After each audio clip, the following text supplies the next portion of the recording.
예, 방금 보신 것처럼 코로나19에 따른 직격탄은 이제 중소기업으로 본격 확산하는 모양새입니다. 매출 하락 속도와 폭이 점점 가팔라지면서 이제 하반기도 장담할 수가 없는 상황이 되자 중소기업들은 기업 활동을 위한 기본적인 투자는 물론이고 고용까지 미루고 있는 상황입니다.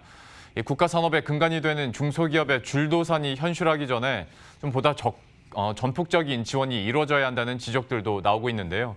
관련해서는 신아름 기자와 함께 구체적인 내용 다뤄보도록 하겠습니다. 먼저 현재 중소기업들의 경영 상황이 얼마나 안 좋은지 이거부터 한번 설명을 해주시죠. 네, 기업의 대표적인 경영 지표죠. 매출. 현재 중소기업들의 매출을 보면 2008년 리먼 사태로 촉발된 글로벌 금융위기 이래 최저 수준인 상황입니다. 실적과 계획, 경기 동향 등에 대한 기업가들의 의견을 직접 조사해서 지수화에 만든 지표인 기업 경기 실사지수 매출 실적을 보면 중소제조업의 경우 국내에서 코로나19 확산이 본격화한 지난 2월 67을 기록한 뒤에 지속적으로 악화해서 5월에는 39까지 떨어졌습니다. 이 지수가 100 이상이면 긍정적, 100 이하이면 부정적이란 뜻인데 100 이하에서도 한참 떨어진 수치니까 그만큼 안 좋은 상황이다. 이렇게 해석할 수 있습니다. 또 중소 서비스업도 상황은 마찬가지인데요. 중소기업 서비스업 생산 지수는 코로나19 확산 전인 올해 1월 110.3에서 4월 102.2까지 떨어졌습니다. 4월의 수치는 지난해 같은 달보다 5.4% 하락한 것인데 이는 통계 작성 이래 최대폭입니다. 예, 중소기업들의 상황 그리고 경영 악화가 지금 실제 지표로 지금 나오고 있는 상황인데 사실 코로나19 사태를 지나가면서 소상공인에 대한 직접적인 지원들은 계속 나왔었고 그리고 또 기간 산업이라고 해서 대기업에 대한 지원책들도 나왔었는데 그 중간에 있는 중소기업들의 약간 소외감을 느낄 수도 있겠다 싶거든요. 실제로 좀 어땠습니까? 네, 그렇습니다. 전 국민을 대상으로 하는 재난지원금 지급의 영향으로 소비 심리가 살아나면서 소상공인들의 경영 환경은 실제로 조금씩 나아지고 있는 상황입니다. 중소벤처기업부의 가장 최근치 조사죠.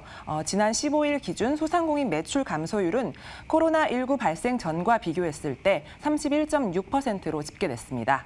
코로나19로 직격탄을 맞은 4월 6일 매출 감소율이 69%로 최고치를 찍었는데 이것과 비교하면 절반 이상 개선된 것입니다. 소상공인 매출 감소폭은 10주 연속 줄고 있습니다. 여기에 정부 지원책이 더해진 것도 큰 역할을 했습니다.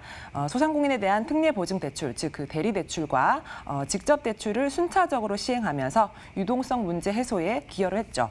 반면 중소기업은 이런 지원책에서 상대적으로 소외돼 있었습니다.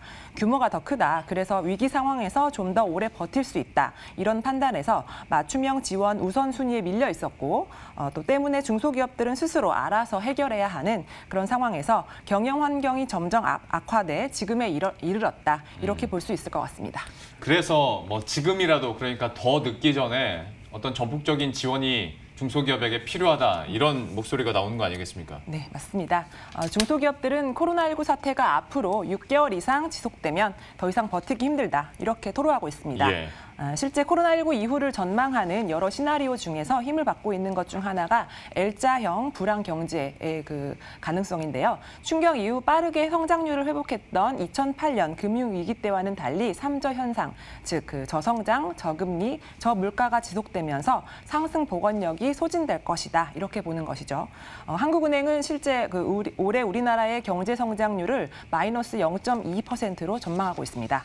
때문에 그 전에 어떻게든 해결책을 찾아야 한다는 게 중소기업계의 입장인데요. 실제 제가 중소기업 대표분들 얘기를 들어봤더니 매출이 급격히 꺾인 것이 올 4월 달부터라고 하니까 앞선 조사 결과에 비춰볼 때 버틸 수 있는 골든타임이 단순히 산술적으로 계산을 봤을 때는 4개월여 남은 시점이다. 이렇게 볼 수 있습니다. 예. 네, 이 골든타임을 놓쳐서 속수무책으로 중소기업들이 줄도산하는 그런 사태가 오기 전에 대책을 마련해달라 이런 입장입니다. 그러면 중소기업계에서는 지금 구체적으로 어떤 대책들을 요구하고 있습니까?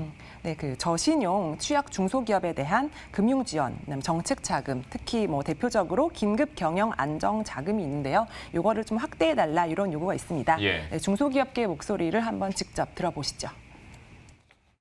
긴급 경영 안정 자금 같은 경우에는 B등급 이하의 저신용 중소기업과 소상공인에 대해서 중소기업진흥공단이나 소상공인시장진흥공단이 그 직접 대출로 해주고 있는 대출이거든요. 근데 이제 5월 말로 그 대출 재원이 모두 소진이 되어 있습니다. 그래서 코로나가 이제 장기화되고 있는 만큼 중소기업들 유동성 위기 해소를 위해서 저신용 그 중소기업과 소상공인을 위한 긴급 경영 안정 자금에 대한 그 지원 확대가 불가피할 것으로 보입니다.